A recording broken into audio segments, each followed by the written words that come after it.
Welcome to Esquire Group's webinar on passive foreign investment companies. To start off, we'll start off with our disclaimer. This presentation is for informational purposes only. It was prepared for educational purposes. This presentation is not legal or tax advice, nor is it to be construed as such. Each individual's circumstances are different. You should seek legal and or tax advice to address any specific questions that you may have. A little bit about myself. I'm your presenter today. My name is Jimmy Sexton. I have a Bachelor's of Science in Business Administration with an emphasis in finance, a Juris Doctor, an LL.M in International Taxation. I'm the president of Esquire Group. We're an international tax advisory firm with offices in Austria, Germany, the UAE, as well as the US. I specialize in international taxation, including tax issues facing US citizens and resident aliens living abroad, expatriation, investing or doing business abroad, and foreign investments in the US, as well as US tax compliance with regard to international taxation. And I'm fluent in English and German. Before we jump into the presentation, I just wanted to make you aware that there is a handout available that you can download that has this presentation available to you. I will also be posting this presentation on our YouTube channel once we finished it. If you have any questions during the webinar, in your GoToWebinar interface, you have the ability to go ahead and enter those questions in there, and then we'll go ahead and respond back at the end, answering any questions that you may have. So today we're going to be talking about passive foreign investment companies. What is a passive foreign investment company? Well, a passive foreign investment company is a foreign corporation where 75% or more of the corporation's income for the year is considered passive income, or 50% or more of the corporation's assets produce passive income or are held for the production of passive income. And I want to analyze that last statement just a little bit more, where it says where they produce passive income or they're held for the production of passive income. So I think a perfect example of this is, let's say, for example, there's a foreign company and it has a large stock position. So if the stock that it owns pays a dividend, then those assets have produced passive income, right? But if the stock was simply owned, but no dividend was paid, it was held for the production of passive income, even though none was actually produced. So it's a small distinction, but I think one that's worth noting. So what is passive income? Passive income, quite simply, is dividends, interest, royalties, rents, and capital gains. Those are the most common. Types of passive income that would apply to passive foreign investment companies. Let's talk a little bit about compliance in the event that you do own a passive foreign investment company. So first of all, what are the most common types of passive foreign investment companies?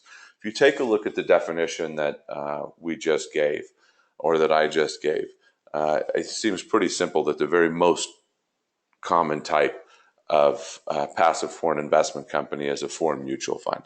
It would also include foreign hedge funds or other types of foreign investment companies. It doesn't mean that that PFICs are limited to these three types of foreign companies, but I think these are certainly the most common. In terms of filing requirements, you have to file a Form 8621 with your tax return every year, disclosing the ownership of the PFIC as well as any income associated with it. It's also possible that you would have to report the PFIC on your FBAR if it was not held through some type of foreign financial account that was already being reported on your FBAR. So now we're going to move into how PFICs are taxed. So the default method of taxation is that what's known as a 1291 fund. So ordinary distributions, so basically dividends paid by the PFIC, are taxed as ordinary income and put on your tax return and taxed as such, just like most other dividends. Where it gets a little bit tricky is when it comes to the taxation of gains from the dispositions of PFICs, or what's known as excess distributions from PFICs. And an excess distribution is that portion of a distribution that is 125% greater of the average distributions received over the past 3 years. So let's say, for example, the average distribution that you've gotten over the past 3 years is, $100. Now in this fourth year, you receive a distribution that's $110. Well, that's less than this 125% greater than the average distribution. So that would still be considered a regular distribution. You'd put it on your tax return as a regular dividend, no problem. But let's say now, for example, you get a distribution in the fourth year of $300. Well, that's certainly more than 125% of the average distribution that you've received over the last 3 years, and that would be considered an excess distribution. And so that would be taxed the same as a gain from the disposition of a PFIC. So gains from the disposition of PFICs as well as excess distributions have a couple of special tax rules that apply to them, none of which are very favorable. So the first is the gains from the disposition of a PFIC are not eligible for capital gains treatment. They're taxed in a special manner, and that special manner, and by special I mean worse, is as such. You first have to allocate the gain or the excess distributions over your holding period, meaning the period of time that you've owned this PFIC. And essentially the way that's done is, let's say you've owned this PFIC for, over the last 5 years. What you would need to do is figure out what your total holding period was in terms of days. And then you would need to figure out how many days in each one of the tax years you owned the PFIC.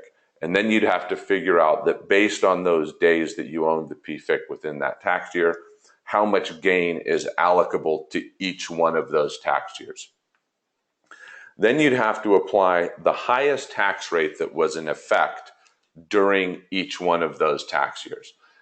You don't take regard to what your actual tax rate was. You take regard to what the highest tax rate is. So now that you know what the gain is for each one of these tax years that you owned it, you have to apply the highest tax rate for each one of those tax years to that gain amount or excess distribution amount. Then we know for each one of those tax years what the amount of income tax is allocable to that year. Then there is an interest charge that must be calculated as if you should have paid that tax in that prior year. So essentially what you have to do in the year that you get an excess distribution or that you sell a PFIC at a gain is pay tax at the highest rate for each tax year in your holding period, plus add this interest charge on top of it.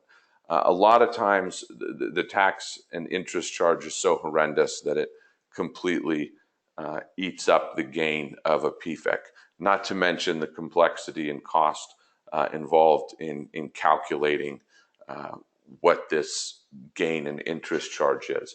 So for most people, owning PFICs is unattractive unless there's an election that they can make for more favorable tax treatment of the PFIC. Unfortunately, these elections aren't available for all PFICs, but for those PFICs that meet the criteria to where these elections could apply, it can certainly take a lot of the sting out of owning a PFIC. So the first one is called the mark-to-market election.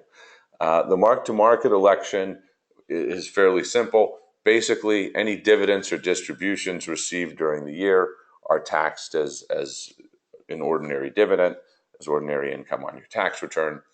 And then you're taxed based on a mark-to-market value. You're taxed on the increase or decrease in value annually. So basically, you compare what the PFIC's price was on the last day of the previous year and then the last day of this tax year. So for example, if you were doing your 2015 tax return, you would look at what the market value of the PFIC was on December 31st of 2014, and then you'd look at what the market value was on December 31st of 2015, and you would see whether or not there was a gain or a loss, and then that would get reported on your tax return. In order to be able to do this, you need to know, in order to be able to make this election, you need to know what the market value is, right? So generally, you can only make a mark-to-market election if this is a publicly traded PFIC, because you really have no other way of determining what the market value is. Another common election is what's known as a QEF election, the Qualified Electing Fund. And basically what this requires you to do is pay tax on your pro rata share of the PFIC's ordinary income and capital gains. And then if you eventually sell the PFIC at a gain, you get capital gains treatment like you would with a normal stock. Generally, only certain PFICs are going to qualify for this QEF election because you're going to have to get enough financial information to be able to know what your pro rata share of the ordinary income and capital gains are for the PFIC. Most PFICs that are seeking U.S. shareholders and they want these U.S. shareholders to be able to take advantage of making a QEF election, issue a PFIC statement that lets the U.S. shareholder know what their pro rata share of the ordinary income and and capital gains are. So if you're an owner in a PFIC and they don't provide you this type of statement, it's usually very difficult to get enough information on the PFIC's income, ordinary income and gains in order to be able to make this QEF election. That brings us to the end of our presentation on PFICs. I hope that you found this information valuable. If you have any PFIC-related questions or need any other international tax advice, please feel free to get in touch with us. Our contact information is here. Thank you for joining us today. We look forward to seeing you in a future webinar.